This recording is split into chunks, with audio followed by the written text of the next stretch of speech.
Welcome. In front of me I have the REALME C25s, and today I'll go over unboxing along with a fairly quick look at the spec sheets right here with an overview. So anyway, without further ado, let's just jump straight to it. So this is, as you can see, brand new, still in the original foil, hopefully. And just pop it straight open. Foil is the only thing that was holding it together.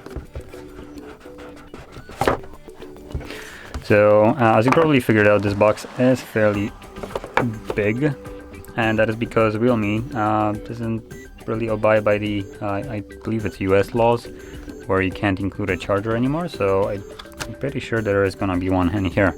Anyway, right up here, right at the front, you can see hey, welcome to the REALME family, and you're being greeted straight away with a screen protector. Thank you. I actually feel greeted by this device. Then below that we have a actual device with some spreadsheet right here, though for some reason it's in Russian. Why? I have no idea. Everything, I don't see anything else in Russian, so oh no, I do right here actually. Anyway, I just pop it out. Obviously it's a smartphone, so you can choose your language. Just the paperwork right here seems to be in Cyrillic, so flop that out, and then we get a cable right here. So Type C to Type A, and a power brick. So let's see what the actual wattage here is. So we're looking at highest output of 18 watts. Now I will try to get this on camera.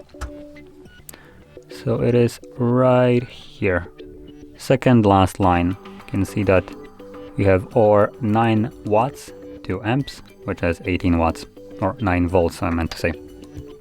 So yeah, 18 watts charging from this brick, which is quite nice, specifically that it's included with the device.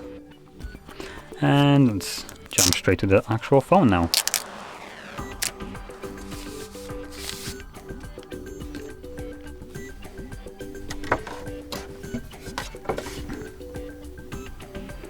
Now, one thing that I'll mention, apart from the two huge air bubbles that we have right here, I find it funny how this little sticker right here only covers the display itself. As you can see, the bezel, yeah, no need to cover that part of glass.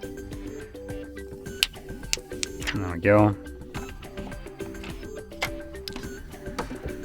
Okay, so let's turn it on.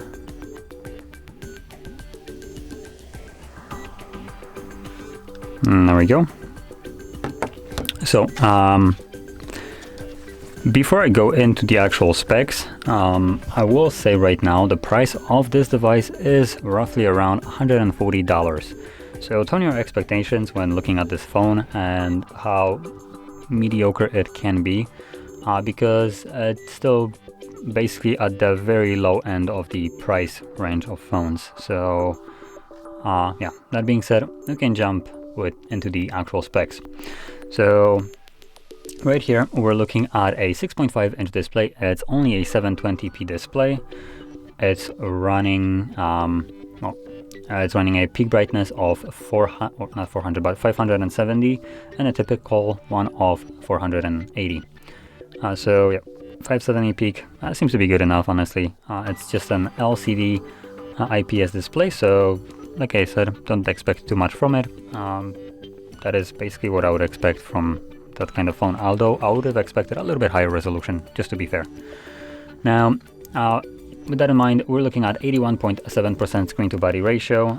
Most amount of percentages lost here is in that chin right here, which is quite significant for phones that were released in 2021. I'm doing this review in 2022, so even later, but still, phone came out 2021. Now, in terms of pixel density, we're looking at 270, so this is a quite okay one. Even for the low resolution of 720p, at this size, it should be good enough. Would prefer a 1080p, which would put it at 360 pixels per inch, but still 270 seems to be clear enough, I would say. assuming you're not looking really close at the device, you should not see pixelations on it. Anyway, moving into the actual info right here, we are running an Android 11 with a Realme UI 2.0. So really nice that this budget phone is running one of the newest Androids. So props for that. This is actually really nice. And in terms of storage on this phone, we are looking at two variants, 64 or 128 gigs of storage, though we are in both cases limited to only 4 gigabytes of RAM. A little bit of a shame. I would prefer to see 6 and bump up a little bit more price to have a little bit more better device. 4 and I think might be just a little bit too low.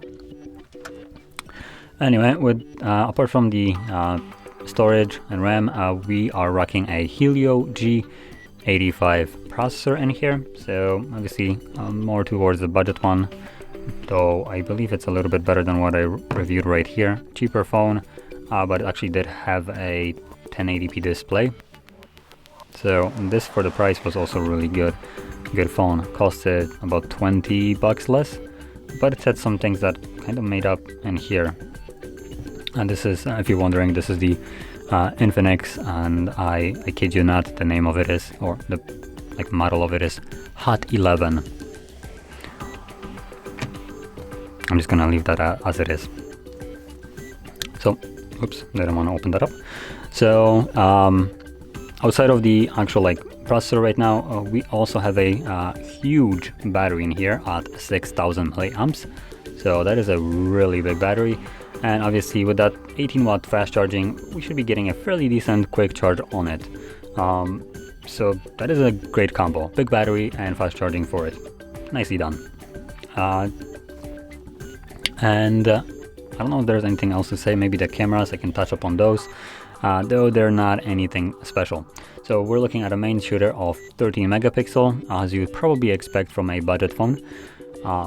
So that's a wide sensor. Then we're looking at 2 megapixel macro and 2 megapixel depth. Now again, we're really getting only one sensor. The 2 megapixel macro and depth are just absolute garbage. I would never recommend using them. For instance, the depth sensor is being used in portrait shots, and you might test around. Sometimes cameras are included, but don't use it in portrait. The way you can actually figure out if it's being used or not is, let me just quickly demonstrate it. And if you open it up, the depth is used for fake bokeh effects in portrait. So let's switch to portrait. 48 megapixels, what?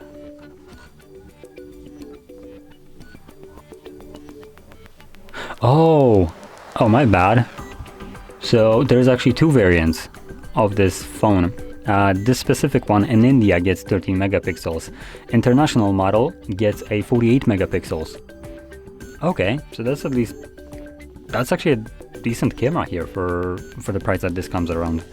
Anyway, going back to the fake bokeh effect, if you switch to portrait and we capture a photo of something that has just fine details, as an example, I'm going to be capturing this, and because this is a cactus, it has these tiny little needles.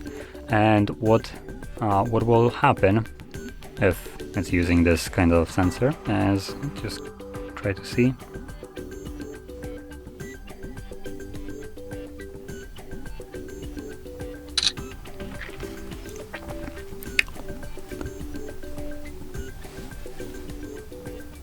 And yep, it's using the trash depth sensor. So the way I can tell you that it is, if you paid attention right exactly here at the edges, it literally cuts around it because the depth sensor is only at 2 megapixels. It cannot pull that much data, and the fake bokeh effect is just absolutely garbage here. And that's why I don't recommend using the portrait. If you're planning to do a bokeh effect, you might as well either edit it yourself using some kind of third-party photo editing applications, or just use a normal camera and try to capture it at a distance that would create an actual bokeh effect. Because right here, this is a cactus. These needles are not as fine as a hairline is, as an example. So if you have some kind of hair that is sticking out on a subject, this will look abysmal. If you zoom in right here, you can see barely these kind of like blurry lines. These are the needles that just kind of went outside of the defined area of the actual bouquet. So it's not considering them to be the subject, it's considering them to be background, and it just creates that like a halo. Everything outside of it is completely blurred. Anything that is inside of it is in full focus. That's why you get this kind of garbage effect. Don't recommend using portrait. So anyway, finishing this off, at the front we're looking at 8 megapixel wide sensor, so there we go. That's about all we get for the cameras. The biggest kind of weird aspect right here is the difference in terms of cameras for the India and just international model. Like 13 and 48 megapixel difference in sensors is a huge difference. So I don't know why it's like that. I don't know if India needs to pay same amount for worse hardware, or do Europe needs to pay like, or international needs to pay more because we get the 48 megapixel. Something that you probably need to look into. But yeah, anyway, at the price of about 140 bucks, this phone seems to be fine. It's not like anything super amazing. It has a really good battery. It has decent charging. The only thing that I feel like it's missing is at least a little bit more RAM on the phone. That's something that you cannot change even if you want to. And maybe just at least maybe that might be me seeing a 1080p display instead of the 720p, though I think RAM, in my opinion, would be more of a priority rather than the display. So anyway, that being said, if you found this video helpful, don't forget to hit like, subscribe, and thanks for watching.